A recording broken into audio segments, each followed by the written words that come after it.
নমস্কার বন্ধুরা, বাঙালি রান্নার ইতিকথা চ্যানেলে আপনাদের সবাইকে স্বাগত। নরম তুলতুলে নানপুরি আমরা রেস্টুরেন্টে গিয়ে বা যে কোনো অনুষ্ঠান বাড়িতে গিয়ে প্রায়ই খেয়ে থাকি। আজকে আমি নরম তুলতুলে নানপুরির রেসিপি নিয়ে এসেছি, যেটা আপনারা বাড়িতে অত্যন্ত সহজে বানিয়ে নিতে পারবেন। এটা এতটাই নরম হয় যে আপনারা ওভারনাইট বাইরে রেখে দিলেও পরের দিন সকালে তেমনই নরম থাকবে। তো নানপুরি বানাবার জন্য আমি প্রথমে একটা বাটির মধ্যে 1 হাতা পরিমাণ দুধ নিয়ে নিয়েছি। ঈষৎ উষ্ণ দুধ এখানে ব্যবহার করেছি। তার মধ্যে দিয়ে দিলাম 1 চা চামচ পরিমাণ চিনি এবং দিয়ে দিচ্ছি অ্যাক্টিভ ড্রাই ইস্ট। এখানে আমি 2 চা চামচ ইস্ট ব্যবহার করেছি। খুব ভালোভাবে ইস্টটা দুধের সাথে গুলে নিতে হবে। তারপর 10 মিনিট ঢাকা দিয়ে কোনো গরম জায়গায় রেখে দিতে হবে। যেহেতু এখন গরমকাল, আপনারা এটা বাইরে রেখে দিতে পারেন অথবা শীতকাল হলে মাইক্রো ওভেনের ভিতরে রেখে দিতে পারেন। ইস্টটা যতক্ষণ অ্যাক্টিভেট হচ্ছে ততক্ষণ আমরা ময়দাটা রেডি করে নিই। নানপুরি বানাবার জন্য আমি এখানে 3 কাপ পরিমাণ ময়দা নিয়ে নিয়েছি। আমি এখানে রেগুলার কাপ ব্যবহার করেছি। দিয়ে দিলাম তার মধ্যে নুন স্বাদ অনুযায়ী। তারপর দিয়ে দিচ্ছি রিফাইন্ড অয়েল।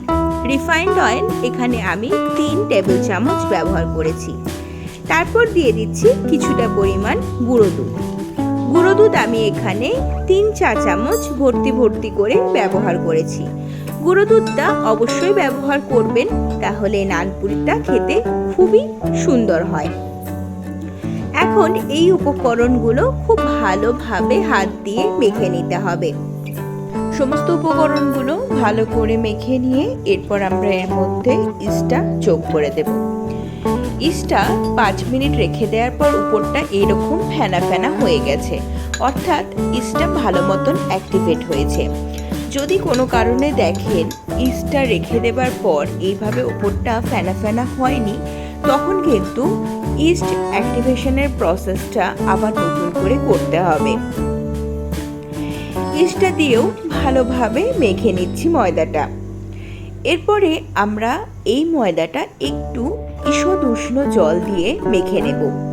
রেগুলার জল না ব্যবহার করে, অর্থাৎ রুম টেম্পারেচারের জল ব্যবহার না করে আমরা এখানে ঈষৎ উষ্ণ জল দিয়ে ময়দাটা মেখে নিচ্ছি।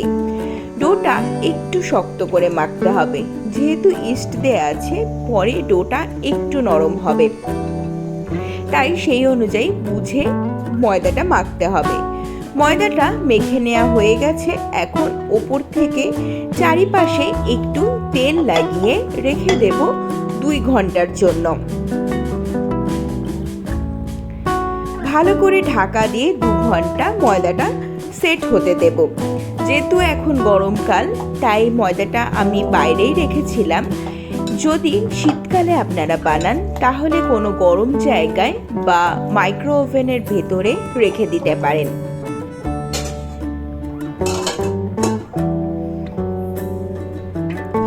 ফিরে এলাম 2 ঘন্টা পর। দেখুন ময়দাটা কতটা পরিমাণ ফুলে গেছে। ময়দাটা আমাদের নানপুরি বানাবার জন্য কিন্তু একদম রেডি হয়ে গেছে। আরেকবার ভালো করে হাত দিয়ে একটু ঠেসে নিতে হবে।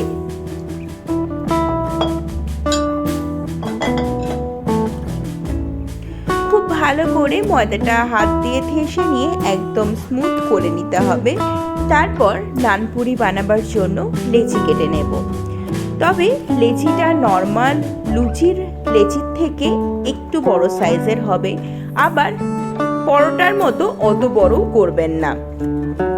নানপুরি কিন্তু একটু মোটা মোটা করে বেলতে হবে বেলার সময়।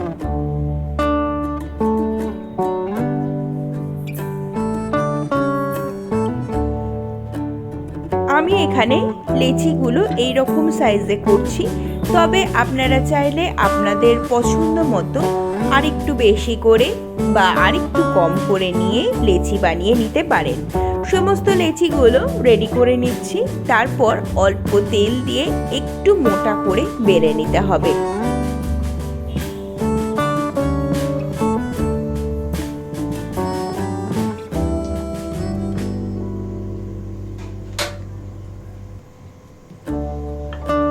নানপুরি একটু বড় বড় এবং একটু মোটা মোটা করে বেলে নিচ্ছি। অপরদিকে গ্যাসে রিফাইন্ড অয়েল গরম হতে বসিয়ে দিয়েছি। আশা করছি দেখে বুঝতে পারছেন নানপুরিটা কতটা মোটা বেলতে হবে। নানপুরি একটা আমার বেলা হয়ে গেছে, এখন গরম তেলের মধ্যে দিয়ে দিচ্ছি। তবে খেয়াল রাখতে হবে নানপুরি ভাজার সময় কখনোই একদম হাই ফ্লেমে ভাজবো না, একটু মিডিয়াম টু লো ফ্লেমে সময় নিয়ে ভাজতে হবে। প্রথমে তেলটা খুব ভালোভাবে গরম করে নিতে হবে, তারপর গ্যাসের ফ্লেম মিডিয়ামে রেখে এইভাবে একটু চেপে চেপে নানপুরি ভাজতে হবে। তাহলেই দেখবেন একদম খুব ভালোভাবে ফুলে ফুলে উঠছে নানপুরিগুলো। যদি খুব হাই আছে ভাজা হয় তাহলে কিন্তু উপর থেকে লাল হয়ে যাবে এবং ভেতরে কাঁচা থেকে যাবে। দেখতে পাচ্ছেন কত সুন্দর ফুলে উঠেছে নানপুরিগুলো এবং প্রথমেই দেখিয়েছি কতটা নরম হয়েছিল। এখন ভালোভাবে তেল ছড়িয়ে তুলে নিচ্ছি। একইভাবে আমি সমস্ত নানপুরিগুলো ভেজে নিচ্ছি।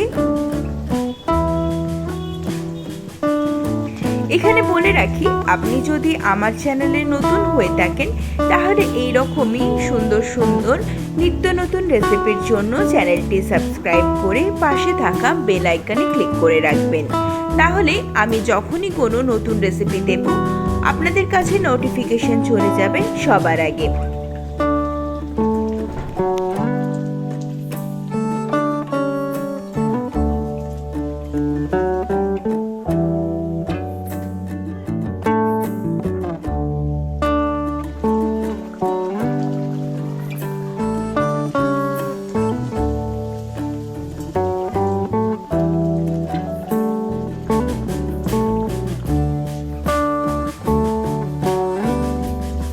সমস্ত নানপুরিগুলো আমার ভাজা হয়ে গেছে। দেখুন কত সুন্দর ফোলা ফোলা হয়েছে নানপুরিগুলো। সুন্দর নরম ফোলা ফোলা নানপুরি কিন্তু সার্ভ করার জন্য একদমই রেডি। আমি সাথে পনির চানা মশলা দিয়ে নানপুরি সার্ভ করেছিলাম, যেটার রেসিপি আমি এর পরের দিন দেব, অবশ্যই সেটাও দেখে নেবেন। বাড়িতে একবার এইভাবে নরম তুলতুলে নানপুরি একদম অনুষ্ঠান বাড়ির মতো বানিয়ে দেখবেন এবং কেমন লাগলো আমাকে কিন্তু কমেন্টে জানাতে ভুলবেন না। ভিডিওটি ভালো লাগলে বন্ধুদের সাথে অবশ্যই শেয়ার করে নেবেন এবং আমার চ্যানেলে নতুন হলে চ্যানেলটি সাবস্ক্রাইব করে রাখবেন। আর আমার চ্যানেলের পুরনো বন্ধু হলে অনেক ধন্যবাদ পাশে থাকার জন্য। আপনাদের যদি কোনো রেসিপির রিকোয়েস্ট থেকে থাকে সেটাও কিন্তু অবশ্যই আমাকে কমেন্টে জানাবেন। আজ তবে এই পর্যন্তই, দেখা হবে আবার পরের ভিডিওতে অন্য কোনো নতুন রেসিপির সাথে। ভালো থাকবেন, সুস্থ থাকবেন, ধন্যবাদ।